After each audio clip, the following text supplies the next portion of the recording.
avec les Hachem, que les Zechodor Behilpito soient avec vous. Cette semaine, j'ai reçu une personne,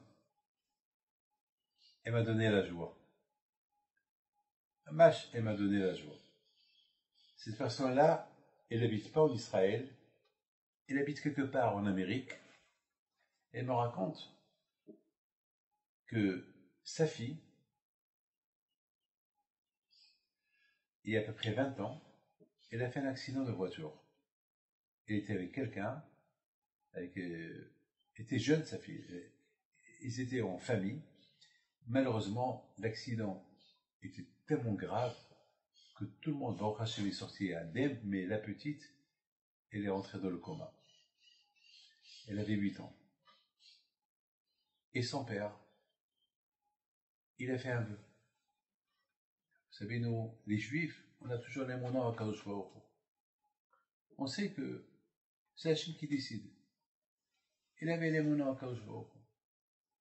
Il a pris à Kadosh Baruch Hu. Hachem, je voudrais assister au mariage de ma fille. Et je donnerai un Sefer Torah le jour du mariage de ma fille. Bon. Les semaines qui passent et les mois qui passent, et Baruch Hashem, un matin, il s'est réveillé. Et Baruch Hashem, elle a guéri. Et Baruch Hashem, elle se marie la semaine prochaine. Ici en Israël. Alors maintenant, ils ont complètement oublié le vœu qu'ils ont fait de faire un Sefer Torah. Ils ont oublié. Ça veut dire que ce monsieur-là, il a oublié.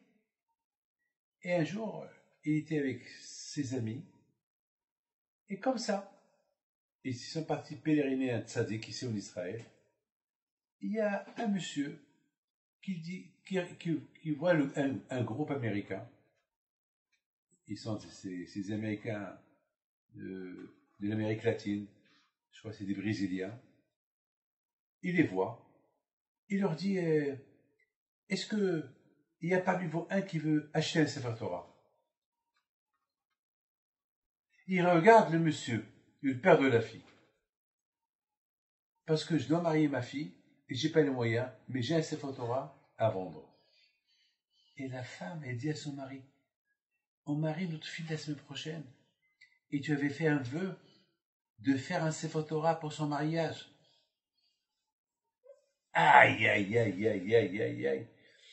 Nous, on peut tout oublier, mais pas Hachem. Hachem, il n'oublie jamais. Il a oublié le pauvre, mais quand je peux lui rappeler, tout de suite, oui, il a donné vite la somme. En plus, regarde. Il regarde le monsieur qui a fait le vœu. On dirait qu'il lui lance le message d'Hachem. T'as promis un Sefer Torah le jour de mariage de ta fille. Alors voilà, moi aussi je marie ma fille, mais j'ai pas les moyens. Mais pourquoi est-ce que vous avez vu un sofer qu'il part comme ça dans la rue? Non, un sofer, ça n'existe pas dans la vie.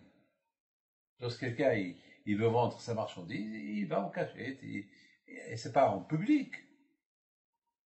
Donc, cette semaine, il faut et le Sefer Torah et le mariage de sa fille. Regarde l'Aïmouna. L'Aïmouna à Kadosh Baruch Hu, lorsqu'Akadosh Baruch Hu, il voit quelqu'un qui a l'Aïmouna en lui, alors Kadosh Baruch Hu, il le rappelle. Hachem, jamais l'oublie. L'une des plus belles histoires que j'ai lues cette semaine, c'est passé pendant toute cette année du Covid. Il y a bien la pauvre une femme qui a perdu son mari dans le Covid. Elle habite ici en Israël. Et la pauvre, elle est un peu âgée, elle a peur de sortir dehors. Donc la pauvre, ses enfants, ils lui font les achats de temps en temps, ils le mettent à côté de la porte pour ne pas rentrer chez elle. Vous savez, vous rappelez les délires, comment on était strict, on était à la maison, personne ne rentrait à la maison, même on a passé les fêtes seuls. Donc la pauvre, elle voulait un peu... Alors, pendant qu'il n'y avait pas le Covid, il y avait la mairie qui venait, parce qu'il y avait un arbre qui était à côté de son balcon. Donc la mairie venait, comment on appelle? Elle taillait l'arbre pour tailler l'arbre. Vous savez, beaucoup de l'arbre, si tu la tailles pas, l'arbre, elle prend toute la place, en fait. Mais là, à cause du Covid, ils n'ont pas taillé. La pauvre, ils ne pouvaient pas voir. Alors, elle a appelé la mairie, si ça ne vous dérange pas, je suis seul, je suis veuve, j'ai personne qui vient me voir, et je vois un peu la rue, je vois moins que des voitures qui passent, mais il y a un arbre devant. Et ils ont dit, madame, on ne peut pas couper un arbre. Bon, venez le tailler, comment? Ah, mais on ne peut pas, on n'a pas d'ouvrier, on n'a rien du tout, on ne peut rien faire pour vous. Alors, qu'est-ce qu'on fait? Alors, qu'est-ce qu'elle a fait, cette femme? Eh bien, elle a prié à celui qui a créé l'arbre. Qui a créé l'arbre? Hachem. Elle a commencé à prier à Kadosh Baruch Hu. Hachem, aide-moi que la mairie fait un miracle, Hachem, que la mairie, elle vient, elle le taille, pour que je puisse voir un peu, avec un peu les passants, aussi que je puisse voir un peu le ciel. Qu'est-ce qu'il fait Hachem? Il écoute sa prière. Hachem, il a fait à ce que l'arbre, il a commencé à pourrir. Je ne sais pas ce qui s'est passé. Il s'est rempli de mythes, il s'est rempli de... Je crois qu'il a pourri l'intérieur, et chaque jour, il y avait une branche qui est tombée. Chaque jour, il y avait une branche. Alors, elle a appelé la mairie. Il leur a dit, l'arbre qui est en face de moi, il est en danger. Les branches y tombent, quelqu'un peut passer, il peut le tuer. Ils sont venus, ils ont trouvé l'arbre infesté de pourriture à l'intérieur. Ils étaient obligés de couper l'arbre de la racine. Et là, ils pouvaient voir. Regardez comment Akash Baruch Hu est extraordinaire. Ce qu'on appelle la providence divine. La providence divine, c'est de la folie. Lorsqu'on aime Hachem, lorsqu'on prie à Akash Baruch Hu, ben Akash Baruch Hu l'écoute. Akash Baruch Hu l'écoute.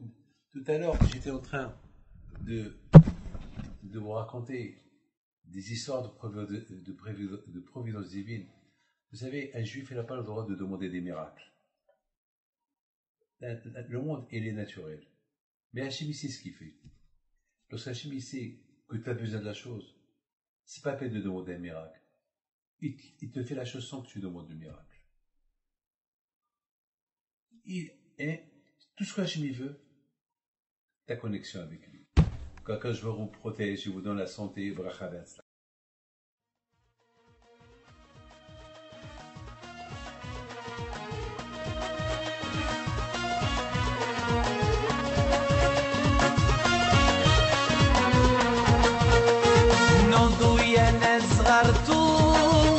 على ربيع حيم بنتو وقف لنا زيخو